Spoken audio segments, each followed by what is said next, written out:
Voici la traduction complète de l'histoire en français, adaptée dans un style littéraire et naturel, VN Fong NGIFAP. Les terrains de chasse de Carto Prime étaient censés être sacrés, intouchables, un lieu où les prédateurs apicaux de la galaxie venaient prouver leur valeur contre les gibiers les plus dangereux de l'univers. Mais personne n'avait jugé bon d'en informer l'élève officier Maya Reeves. Le commandant de secteur Vrextal se tenait devant le conseil des prédateurs réunis, ses 4 yeux clignant dans ce qui pouvait être de la confusion, ou peut-être du dégoût. Difficile à dire avec la physiologie Korati. L'imposant reptilien fit un geste de sa main griffue vers l'affichage holographique flottant entre eux, montrant des images qui n'auraient jamais dû exister. « Expliquez-moi cela, gronda Teil, ses mandibules s'entrechoquant. Sur l'écran, 10 des meilleurs chasseurs issus de 10 espèces différentes gisaient éparpillés à travers les champs d'obsidienne. Enfin, des morceaux d'eux, du moins. Le reste? C'était là tout le problème. Le tribun Yalex, du collectif Mindari, se pencha en avant, sa peau translucide palpitant d'une nuance violette inconfortable. Comment est-ce possible? Oh, il y a mieux, dit Vrextal. Et honnêtement, si l'on ne savait pas mieux, on aurait juré qu'il y prenait plaisir. Il tapota une commande et l'affichage changea. 10 crânes, parfaitement nettoyés, disposés en demi-cercle à l'extérieur de la capsule de largage de la cadette humaine. Chacun portait des marques cérémonielles précises issues de leur culture respective, comme si celui qui avait fait cela comprenait exactement la portée de son geste. Un message. Un message très, très clair. Elle nous les a renvoyés, chuchota Krolg, l'observateur Ventaire. Ses 6 tentacules se tordaient nerveusement. Par le vide, elle nous les a vraiment renvoyés. Permettez-moi de revenir en arrière, car tout ce gâchis a commencé il y a 3 cycles, lorsque quelqu'un à l'Académie d'application galactique a pensé qu'il serait hilarant, éducatif, ou peut-être suicidaire d'inclure des humains dans leur programme d'entraînement au combat avancé. Les humains.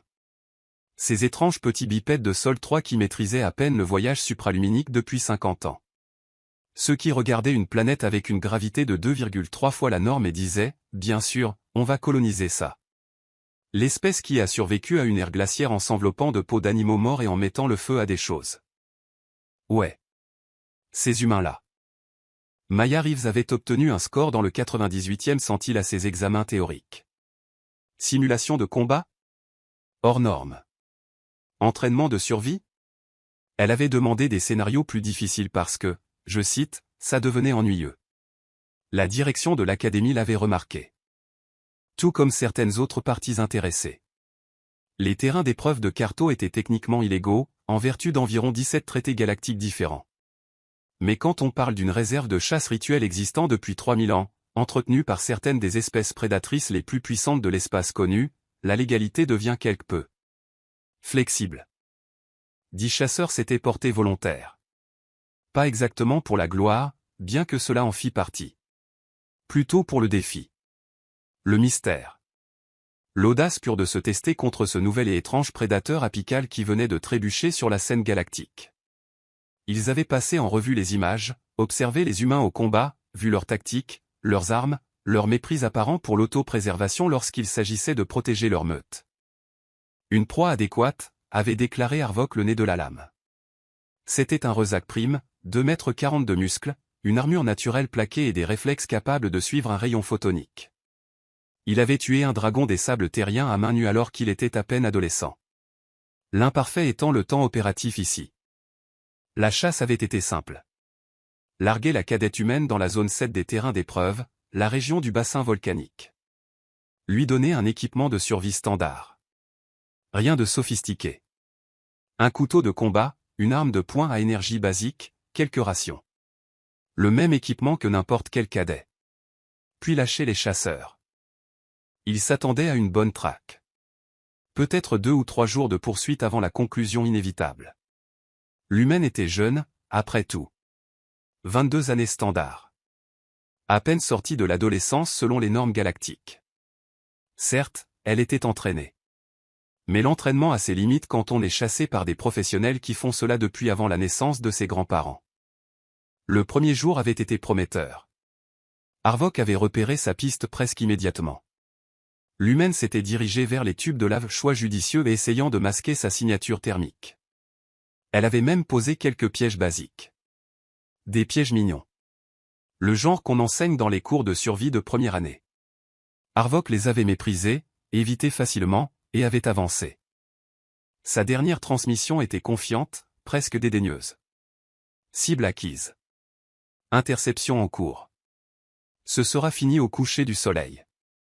La transmission s'est coupée 14 minutes plus tard.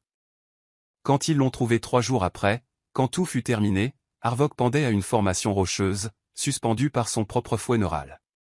Sa gorge avait été tranchée avec une précision chirurgicale. Le coup fatal avait été porté par un couteau de combat standard, à en juger par la blessure. Mais voici ce qui a rendu tout le monde nerveux, il avait d'abord été désarmé. Son canon à plasma? Démonté, les pièces éparpillées sur une centaine de mètres.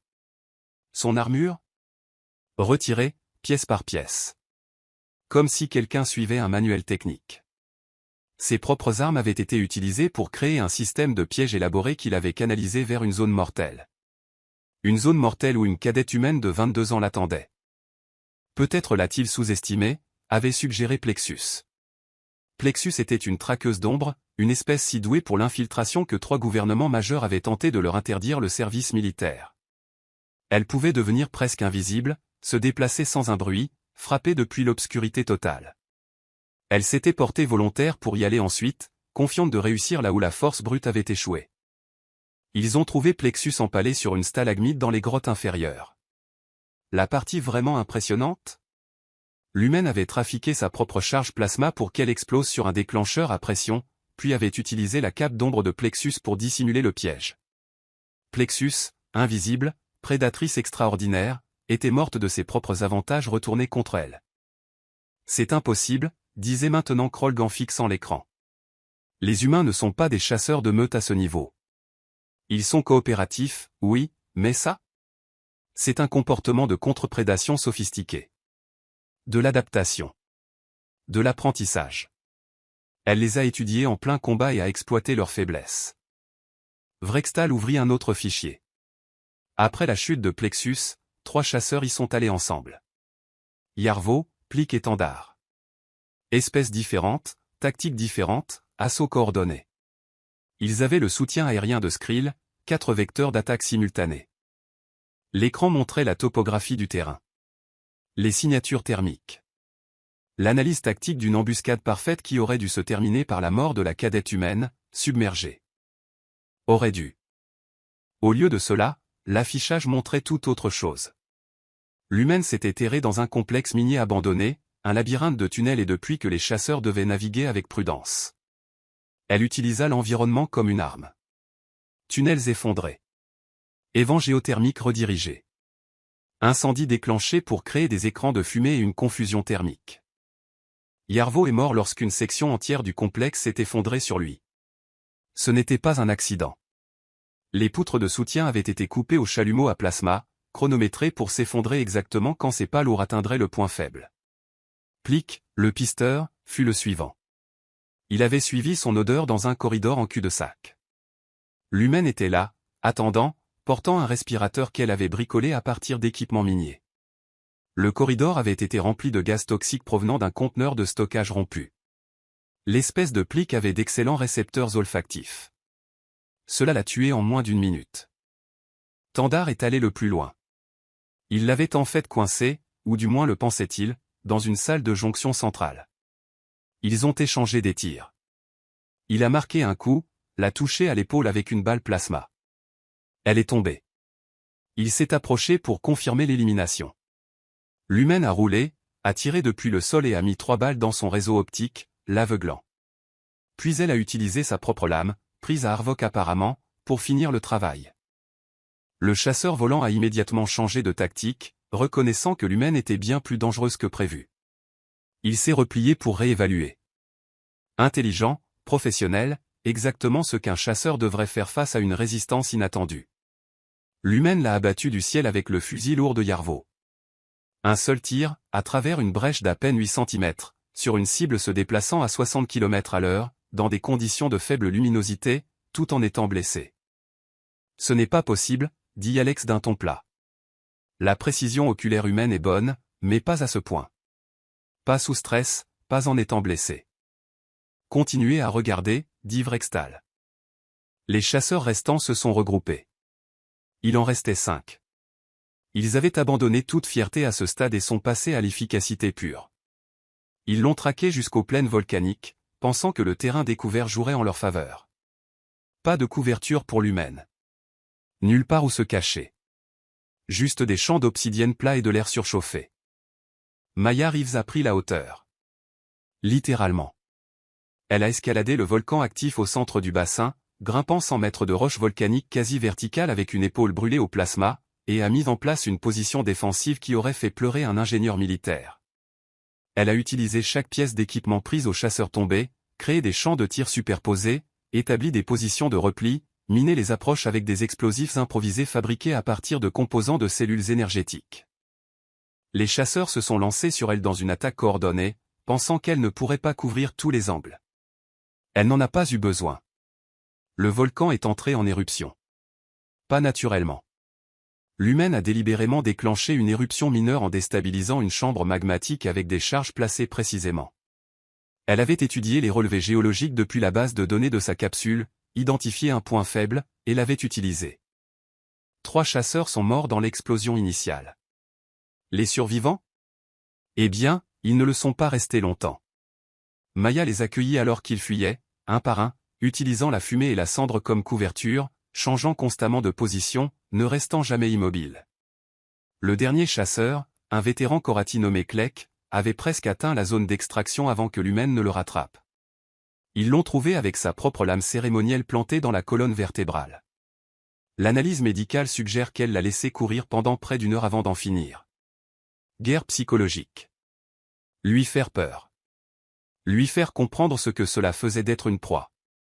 Les crânes, dit doucement le tribun Yalex. Expliquez les crânes. Vrextal afficha les dernières images.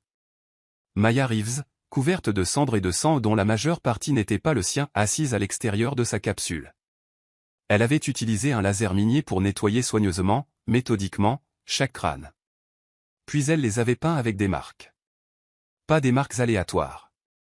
Les honneurs funéraires traditionnels de la culture de chaque chasseur. Elle les avait recherchés, appris, et appliqués avec respect. Puis elle les avait disposés en demi-cercle, face au point d'extraction, là où elle savait que quelqu'un finirait par venir chercher. Et elle avait attendu. Quand l'équipe de sauvetage est arrivée, s'attendant à trouver un cadavre, ils ont trouvé Maya assise en tailleur au centre de son exposition de trophées, mangeant une barre de ration, l'air ennuyé. Ces mots exacts, selon le rapport, vous en avez mis du temps. J'attends depuis 6 heures. J'ai réussi l'évaluation ou quoi? La chambre du conseil tomba dans le silence. Personne ne savait vraiment quoi dire. Cela n'aurait pas dû arriver. N'aurait pas pu arriver. Les mathématiques de la chose étaient absurdes. Une cadette contre 10 prédateurs apicaux avec tous les avantages environnementaux? Elle a 22 ans, dit Krolg. Comment? Vrextal ouvrit le dossier de Maya. Son monde natal est désigné comme un monde de la mort de classe 12. C'est 4 classes de plus que ce que l'on pensait survivable pour le développement d'une espèce sapiente. La gravité est de 1,2 standard. La teneur en oxygène atmosphérique est en fait toxique pour la plupart des espèces. La planète héberge 17 catégories différentes de prédateurs apicaux, dont aucune n'est humaine. Ils ont évolué en tant que chasseurs à l'épuisement sur un monde où tout essayait de les tuer. Il fit une pause, laissant l'information s'imprégner. Elle a grandi dans une région appelée Alaska. Température moyenne en hiver, moins 40 degrés. L'été? Ils ont des ours. Des ours qui pèsent 360 kg et peuvent courir à 50 km à l'heure. Pour s'amuser. Pour info, un ours serait classé comme organisme menaçant de classe 4 sur la plupart des mondes civilisés. Elle vivait avec ces choses? Yalex avait l'air malade. Elle campait sur leur territoire. Pour se divertir, les humains font une chose appelée randonnée, où ils vont délibérément dans des zones sauvages dangereuses avec un équipement minimal pour se mettre au défi. Les mandibules de Vrextal cliquetèrent dans ce qui aurait pu être un rire ou de l'horreur. Maya Reeves s'entraîne pour cette chasse depuis qu'elle a environ 6 ans. Elle ne le savait juste pas. L'affichage changea à nouveau, montrant le dossier académique de Maya, ses scores de combat, ses notes de survie, son profil psychologique. Ce dernier point était intéressant.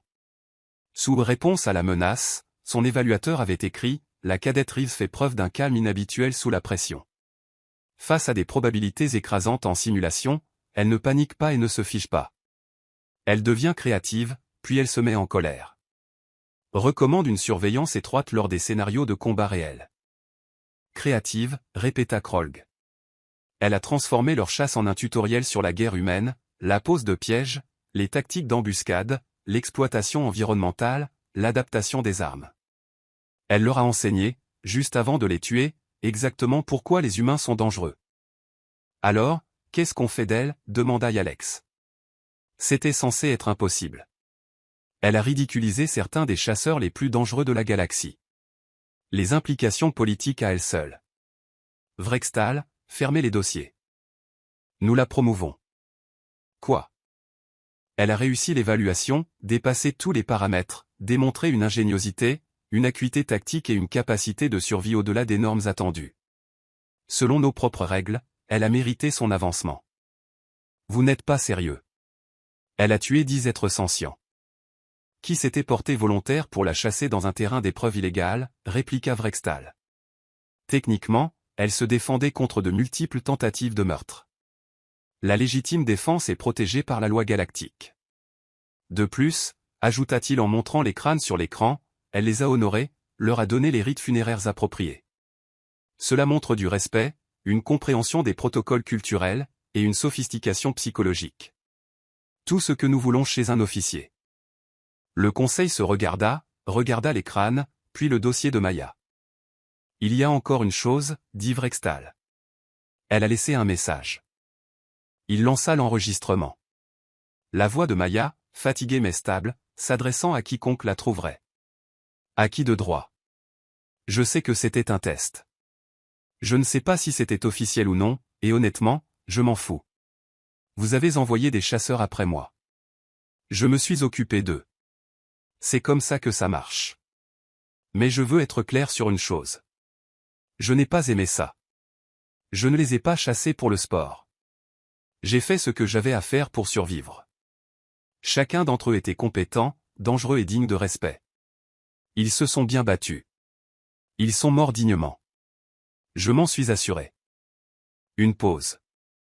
Puis, mais si quelqu'un d'autre veut me tester de cette façon, considérez ceci comme un avertissement loyal. Je ne perdrai pas. Je n'abandonnerai pas. Et je vous renverrai chez vous en morceaux, si c'est ce qu'il faut. Pas parce que je suis cruel. Parce que je suis humaine. Et nous ne savons pas comment abandonner. Jamais. L'enregistrement se termina. Vrextal regarda autour du conseil. Alors, est-ce qu'on la promeut? Ou est-ce qu'on admet que 10 de nos meilleurs n'ont pas pu gérer une seule cadette humaine et on affronte cette humiliation? Personne ne parla. La réponse était évidente. Quelque part dans la baie médicale de la station académique, Maya Reeves se faisait soigner l'épaule et se demandait si elle avait réussi son évaluation. Elle n'avait aucune idée que ses actions venaient de changer fondamentalement la façon dont la galaxie voyait l'humanité. Aucune idée que des théoriciens militaires de 16 espèces analysaient déjà ces tactiques. Aucune idée que le protocole Reeves deviendrait un enseignement standard pour les techniques de contre-embuscade. Elle savait juste qu'elle était fatiguée, qu'elle avait faim et qu'elle avait vraiment envie d'une douche. Oh, et qu'elle allait probablement devoir avoir une conversation avec quelqu'un à propos de ces 10 crânes. Elle était assez sûre qu'il y avait de la paperasse impliquée quand on déclenchait accidentellement un incident diplomatique, mais c'était un problème pour demain. La baie médicale sentait l'antiseptique et l'ozone brûlé. Maya était assise sur la table d'examen pendant qu'un médecin viridien, dont le badge indiquait Dr. Core, réparait son épaule avec un champ de régénération. La lumière bleuâtre bourdonnait doucement tandis qu'elle tricotait les tissus ensemble. « Vous êtes remarquablement chanceuse, dit Core, ses 3 doigts dansant sur le scanner médical. 2 mm plus profond, et cela aurait sectionné un vaisseau sanguin majeur. Vous vous seriez vidé de votre sang dans les tunnels. » Maya haussa son épaule valide. Ah ouais? Eh bien, la fortune sourit aux audacieux, ou quelque chose comme ça. Mes instructeurs au pays disaient toujours que la chance, c'est juste la planification qui rencontre l'opportunité. Vos instructeurs vous ont appris à combattre 10 tueurs entraînés simultanément? Non. Ils m'ont appris à réfléchir. La partie combat, je l'ai apprise de mes frères, et des arts martiaux mixtes. Et cet été-là que j'ai passé à travailler dans la recherche et le sauvetage en montagne. Elle grimaça lorsque le chant toucha un nœud nerveux. Ça va prendre encore longtemps? J'ai une dissertation d'analyse tactique à rendre pour demain. Cor la fixa. Juste la fixa.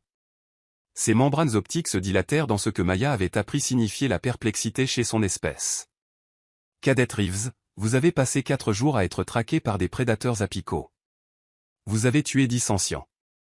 Vous êtes traité pour des brûlures au plasma, des lacérations, une côte fracturée et une déshydratation sévère. Et vous vous inquiétez pour une dissertation? Bah, oui. Ça vaut 30% de ma note. Le capitaine Vorse n'accepte pas les retards. La porte s'ouvrit en chuintant. Vrextal se baissa pour entrer, suivi de 3 autres silhouettes que Maya ne reconnaissait pas. Des types qui avaient l'air officiels. Super. C'était soit une promotion, soit une exécution. Peut-être les deux.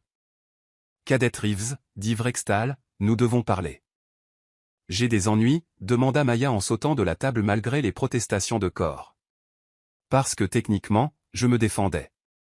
Je suis assez sûr que la tentative de meurtre justifie la légitime défense en vertu de l'article 7 du Code juridique galactique. J'ai vérifié pendant que j'attendais l'extraction. L'un des nouveaux venus, une grande humanoïde à la peau argentée et avec trop d'articulations dans les bras, émit un son qui aurait pu être un rire. Elle a étudié le code juridique pendant son temps d'attente de sauvetage. Magnifique. Magistrat Kellex, dit Vrextal, un avertissement dans la voix. Oh, détendez-vous, commandant. Je suis ici en tant qu'observatrice, pas procureur. Kellex flotta vers l'avant, son espèce n'ayant apparemment pas besoin de marcher comme les gens normaux. Mademoiselle Reeves, je représente le Conseil judiciaire galactique. Nous avons quelques questions sur vos récentes activités sur Carto Prime. Maya croisa les bras. Je veux un conseiller juridique présent. Intelligent, dit un autre nouvel arrivant. Celui-ci, un mâle mandari dont la peau pulsait d'un vert calme. Mais inutile. Vous n'êtes accusé de rien. Je suis l'avocat Theron. J'ai été assigné pour assurer que vos droits soient protégés durant cette enquête. Enquête sur quoi, exactement? Les yeux de Maya se plissèrent. On m'a largué sur une planète hostile pour ce que je supposais être un entraînement de survie avancé. Puis 10 individus lourdement armés ont commencé à essayer de me tuer. J'ai répondu de manière appropriée.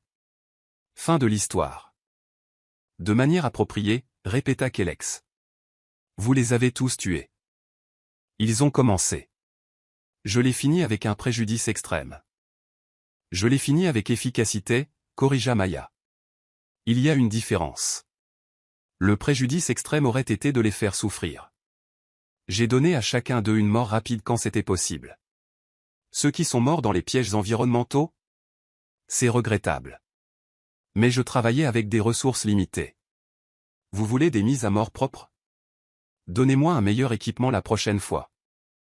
Le troisième nouvel arrivant, un karati similaire à Vrextal mais plus âgé, gronda avec ce qui ressemblait à de l'approbation. Elle ne montre aucun remords. Devrais-je? Maya croisa son regard directement. Quelque chose que ses instructeurs lui avaient dit de ne jamais faire avec un karati, mais elle était fatiguée, agacée, et honnêtement, elle en avait fini avec les jeux. Ils se sont portés volontaires pour me chasser. Je suppose qu'ils connaissaient les risques. Moi, je les connaissais certainement. Vous voulez que je me sente mal d'avoir survécu? Ça n'arrivera pas. Vous voulez que je me sente mal d'avoir tué? Ça n'arrivera pas non plus. Je garderai mes regrets pour les gens qui n'ont pas activement essayé de m'assassiner. Son profil psychologique indiquait une tolérance élevée à la réponse au stress, murmura Theron en lisant une tablette de données. Mais c'est remarquable. Aucun indicateur de trauma. Aucune présentation de culpabilité.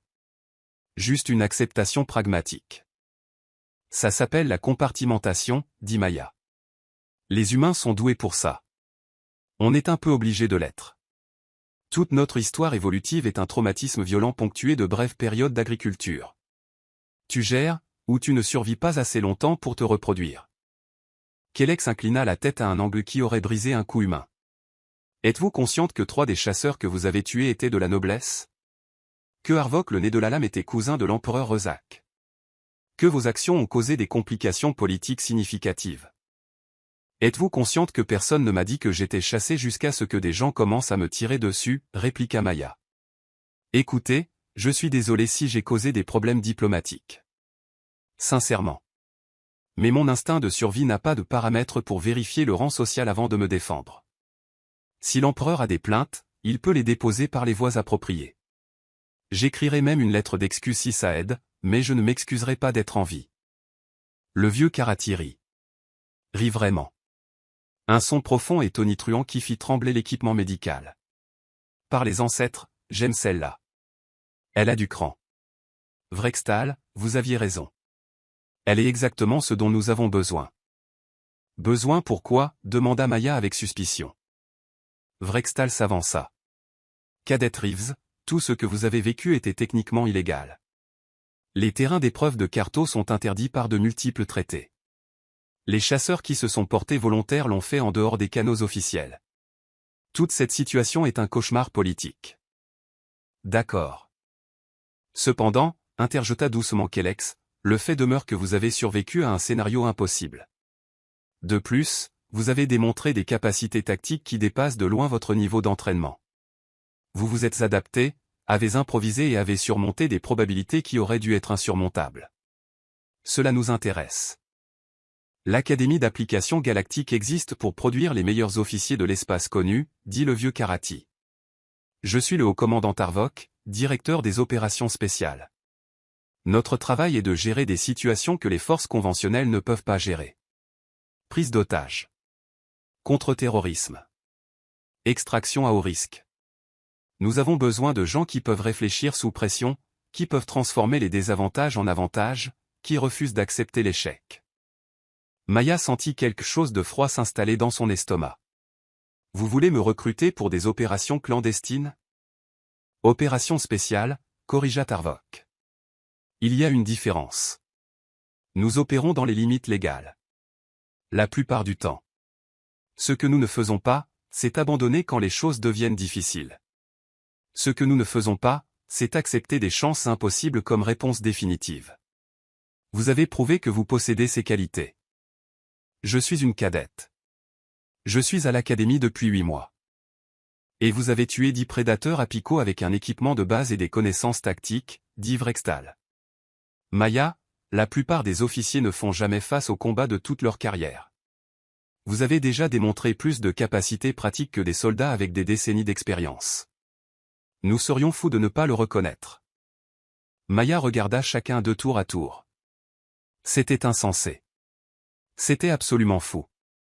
Elle était venue à l'académie pour prouver que les humains pouvaient rivaliser sur la scène galactique, pour honorer la bourse que sa communauté avait réunie pour elle, pour peut-être devenir quelqu'un au-delà des bateaux de pêche et des pavillons de chasse de son monde natal. Elle n'avait pas signé pour ça. Sauf que, peut-être que si. Au moment où elle avait postulé. Au moment où elle avait obtenu un score assez élevé pour attirer l'attention. Au moment où elle avait refusé d'abandonner pendant la semaine de l'enfer alors que la moitié de sa classe avait lâché l'affaire. Qu'est-ce que cela impliquerait exactement, demanda-t-elle prudemment. Tarvok afficha un hologramme. Entraînement accéléré. Tactiques avancées. Xénobiologie. Linguistique de combat. Théorie des opérations secrètes. Vous seriez propulsé à travers le programme d'officier. À l'obtention du diplôme, vous rejoindriez une équipe d'opérations spéciales en tant que spécialiste tactique. Et les 10 chasseurs? Les retombées politiques? Kellex agita une main multi-articulée avec dédain. C'est géré. L'histoire officielle est qu'ils sont morts dans un accident d'entraînement lors d'un exercice classifié. Leurs familles seront indemnisées. Leurs honneurs seront maintenus. Vous, officiellement, n'avez jamais été sur Carto Prime. Vous étouffez l'affaire. Nous empêchons une crise diplomatique qui pourrait déstabiliser 3 secteurs, corrigea Kellex.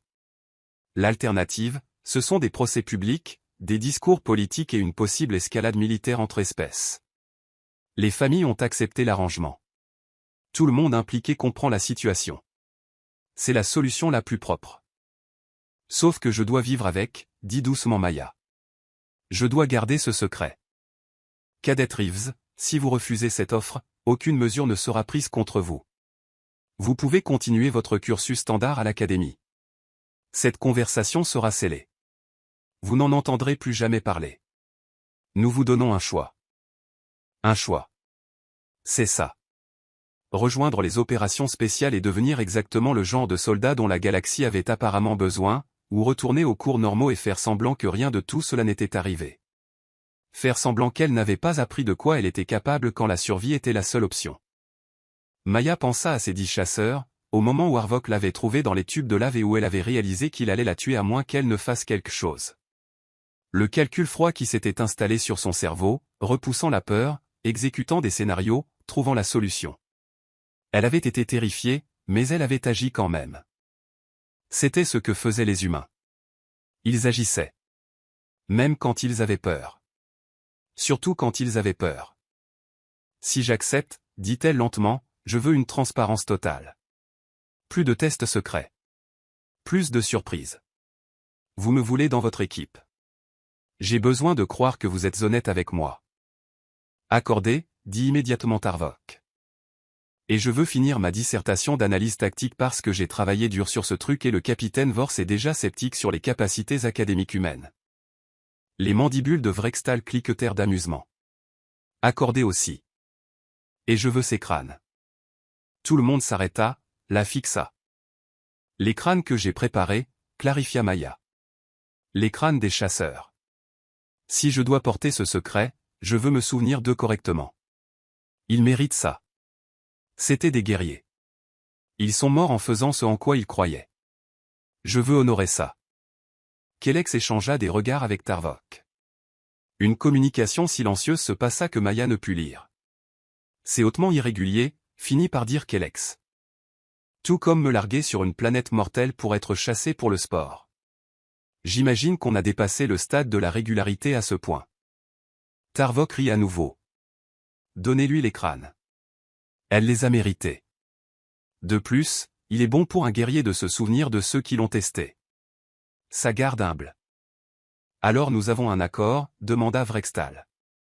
Maya prit une inspiration. La laissa sortir lentement. Pensa à la maison. À sa famille. Qui ne saurait jamais la vraie raison pour laquelle elle avait choisi cette voie. Aux chasseurs qui avaient donné leur vie pour la tester, qu'ils en aient eu l'intention ou non. Au fait qu'elle était apparemment douée pour ça. Vraiment, de façon troublante, douée pour la survie au combat. Et peut-être que la galaxie avait besoin de ça. Peut-être qu'il y avait des situations là-bas où quelqu'un capable d'improviser, de s'adapter et de refuser de se rendre ferait la différence entre le succès et un échec catastrophique. Ouais, dit-elle. On a un accord. Mais je vais avoir besoin d'un peu de temps pour digérer ça. Et probablement d'une thérapie. Avez-vous des thérapeutes habilités pour les traumatismes classifiés? Nous avons un département entier, l'assura Theron. Très expérimenté avec le stress post-combat. Super. J'aurai besoin de leurs coordonnées. Aussi, quelqu'un devrait probablement prévenir mes instructeurs que je vais manquer quelques cours pour récupération médicale. La vérité sur la brûlure au plasma convient. Tout le reste classifié. Déjà arrangé, dit Vrextal. Vous êtes en congé médical pour les 10 prochains jours. Utilisez ce temps pour récupérer, pour réfléchir, pour vous préparer. À votre retour, votre nouveau programme d'entraînement sera prêt. Et ma camarade de chambre? Elle va poser des questions. Dites-lui que vous avez eu un accident en pleine nature pendant un entraînement de survie. Partiellement vrai. Elle le croira. Maya hocha lentement la tête. C'était réel. C'était vraiment en train d'arriver. Elle était recrutée dans les opérations spéciales parce qu'elle avait survécu à quelque chose qui aurait dû la tuer. Parce qu'elle était humaine. Et les humains avaient apparemment un talent pour refuser de mourir quand l'univers décidait qu'ils le devraient. Une dernière chose, dit-elle. Ces chasseurs qui sont morts? Je pensais ce que j'ai dit dans mon message. Ils étaient compétents. Dangereux. Dignes de respect. Je ne veux pas que leur mémoire soit ternie par cette dissimulation. Y a-t-il un moyen d'assurer que leur culture se souvienne d'eux correctement? Tarvok la regarda de ses 4 yeux. Vous honorez vos ennemis même dans la mort. C'est inhabituel. C'est humain, corrigea Maya. Nous comprenons que le courage existe des deux côtés d'un combat. Que quelqu'un essayant de vous tuer peut quand même être brave, être honorable. Reconnaître cela ne me rend pas faible. Ça me rend honnête. Votre espèce est étrange, observa Kellex. Notre espèce a survécu aux ères glaciaires, aux pestes, aux guerres mondiales et à sa propre bêtise, dit Maya. Nous sommes adaptables. C'est un peu notre truc.